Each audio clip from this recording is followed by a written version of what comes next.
Look, we all have those moments where we feel a bit scattered or unfocused. But here's what's interesting. Psychologists have found that it's not the big, obvious mistakes that reveal how sharp we are.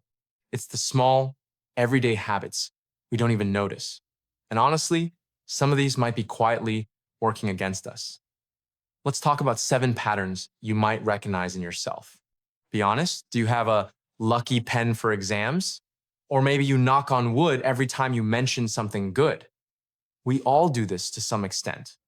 But here's where it gets tricky. When we start believing these rituals actually cause good things to happen, we stop looking at what's really working. It's called magical thinking. And it's basically our brain taking shortcuts instead of asking, what's the actual reason this happened?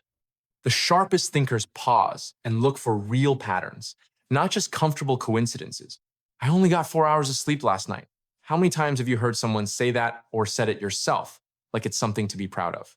Here's the reality check. After just one night of poor sleep, your brain processes information about as well as if you'd had a few drinks. Studies show that sleep isn't just about hours. It's about completing those 90-minute cycles that take you into deep REM sleep. That's where your brain sorts memories, processes, emotions, and gets creative. When you scroll through your phone at midnight or drink coffee too late, you're robbing yourself of that. People who consistently perform well, they protect their sleep time fiercely. Quick test. Can you sit alone with your thoughts for 10 minutes without grabbing your phone? No podcast, no music, no scrolling, just you and your brain. If that sounds uncomfortable or even anxiety-inducing, you're not alone. But here's what research shows. People who can handle solitude actually have stronger mental processing. Those quiet moments, whether you're on a walk or just sitting, that's when your brain makes unexpected connections and solves problems you didn't even know you were working on. If you're constantly filling every silence, you might be avoiding the very thing that makes you sharper. We all know that person who can chat for an hour about nothing, whether celebrity gossip, what they had for lunch. And look, small talk has its place. But if that's all you're comfortable with, if diving into ideas or having a real debate feels exhausting or too serious, that might be a sign. Psychologists call it low need for cognition.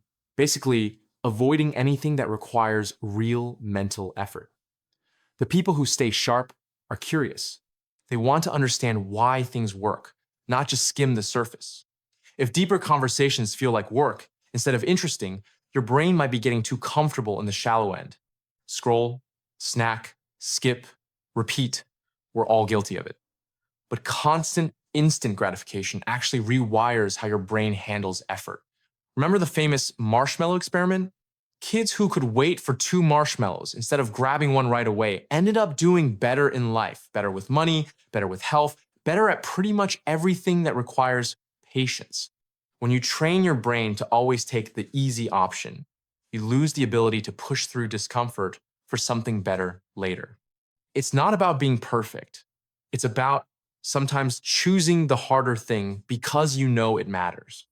That's just how we've always done it. Everyone's doing it this way. Sound familiar? Some people treat rules and trends like they're written in stone.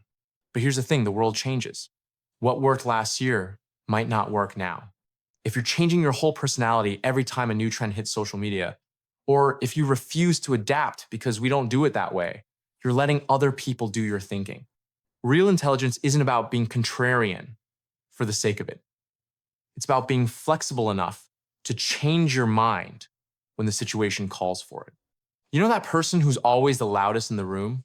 Who interrupts everyone, explains things they clearly don't understand, and shoots down new ideas before anyone's finished speaking? There's actually a name for this, the Dunning-Kruger effect.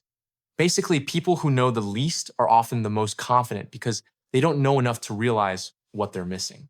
Meanwhile, the truly knowledgeable people are usually the ones asking questions and saying, "I'm not sure," or "help me understand this better."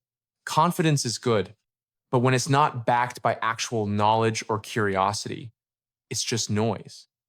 Here's the bottom line. Being sharp isn't just about what you're born with. It's shaped by what you do every single day. Most people will watch this, nod along, and then go right back to scrolling or staying up too late or avoiding anything that feels like effort. But if even one of these hit home for you, maybe that's worth paying attention to. Start small, get better sleep, sit with your thoughts for a few minutes, ask better questions. Your brain is more adaptable than you think.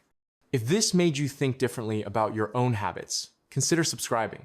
We'll keep exploring how your mind actually works.